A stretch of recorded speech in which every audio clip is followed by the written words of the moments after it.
اردو کے وہ فقرات جن کے آخر پر کرتا تھا، کرتی تھی، کرتے تھے وغیرہ آئے، ایسے سینٹنسز کی جب ہم انگلش میں ٹرانسلیشن کرتے ہیں تو یوز ٹو کا استعمال کرتے ہیں، یعنی کوئی ایسا کام جو ہم پاسٹ میں کرتے رہے ہوں، جو ہم پاسٹ میں اکثر کرتے رہے ہوں، جو ہماری عادت رہی ہو، ایسے سینٹنسز کی جب ہم انگلش میں ٹرانسلیشن کرتے ہیں تو یوز ٹو کا استعمال کرتے ہیں۔ فار ایگزامپل، عدنان پڑھائی میں میری مدد کیا کرتا تھا۔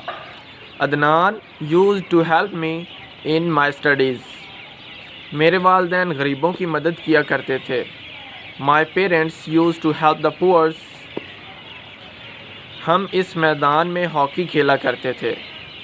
We used to play the hockey in this ground۔ پرندے درختوں پر چہچہایا کرتے تھے۔ The birds used to chirp on the trees۔ ہمارے آباء و اجداد صاف اور سادہ خوراک کھایا کرتے تھے۔ Our ancestors used to eat simple and clean food۔ ایسے سینٹنسز منفی نہیں ہوتے، لیکن اگر اس طرح کے کوئی منفی سینٹنسز آ جائیں تو جب ہم ان کی انگلش میں ٹرانسلیشن کرتے ہیں تو پاسٹ انڈیفینٹ ٹینس کا استعمال کرتے ہیں۔ فار ایگزامپل، ہم اس میدان میں ہاکی نہیں کھیلا کرتے تھے۔ We did not play hockey in this ground۔ سوالیہ میں بھی اس طرح ہی ہوتا ہے، کیا ہم اس میدان میں ہاکی کھیلا کرتے تھے؟ Did we play hockey in this ground؟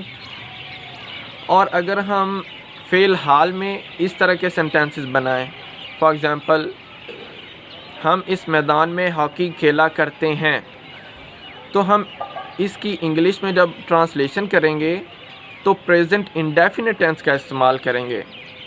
ہم اس میدان میں ہاکی کھیلا کرتے ہیں، we play hockey in this ground۔